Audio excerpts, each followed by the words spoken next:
सांगली जिल्ह्याच्या सहकार राजकारणात भूकंप घडवणारी मोठी बातमी समोर आली आहे। सांगली जिल्हा मध्यवर्ती सहकारी बँकेतील 8 दिग्गज संचालक आता अपात्र ठरणार आहेत। केंद्र सरकारच्या नव्या सहकार नियमांचा थेट फटका सांगली जिल्हा बँकेला बसणार आहे। केंद्र सरकारने लागू केलेल्या बँकिंग कायदा दुरुस्ती 2025 मुळे सहकारी बँकांच्या कारभारात मोठा बदल होणार आहे।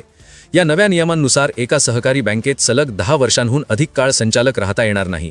रिझर्व्ह बँक ऑफ इंडियाने या नियमांची अंमलबजावणी सुरू केली असून याचे पडसाद आता सांगली जिल्हा मध्यवर्ती सहकारी बँकेत उमटत आहेत। या नियमांमुळे सांगली जिल्हा बँकेचे विद्यमान अध्यक्ष मानसिंगराव नाईक यांच्यासह तब्बल 8 दिग्गज संचालकांना येत्या निवडणुकीत रिंगणात उतरता येणार नाही। अध्यक्ष मानसिंगराव नाईक, खासदार विशाल पाटील, माजी आमदार मोहनराव कदम, माजी अध्यक्ष दिलीप पाटील, माजी उपाध्यक्ष संग्रामसिंह देशमुख, महेंद्र लाड, सुरेश पाटील, बाळासाहेब होनमोरे हे सर्व संचालक गेली 10 वर्षे सलग संचालक असल्याने त्यांना पुन्हा निवडणूक लढवता येणार नाही।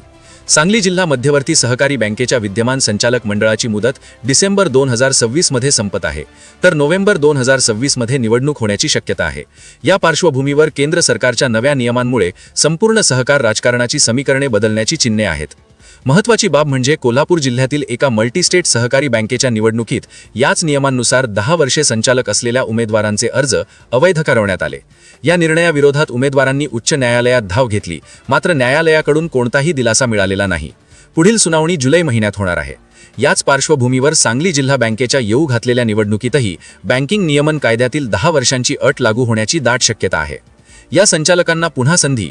उपाध्यक्ष जयश्री पाटील, आमदार सत्यजित देशमुख, अजितराव घोरपडे, तानाजी पाटील, प्रकाश जमदाडे, BS पाटील, वैभव शिंदे, पृथ्वीराज पाटील, राहुल महाडिक, अमोल बाबर, मनसूर खतीब हे सर्व संचालक प्रथमच किंवा एक टर्म पूर्ण केलेले असल्याने त्यांना पुन्हा संधी मिळू शकते।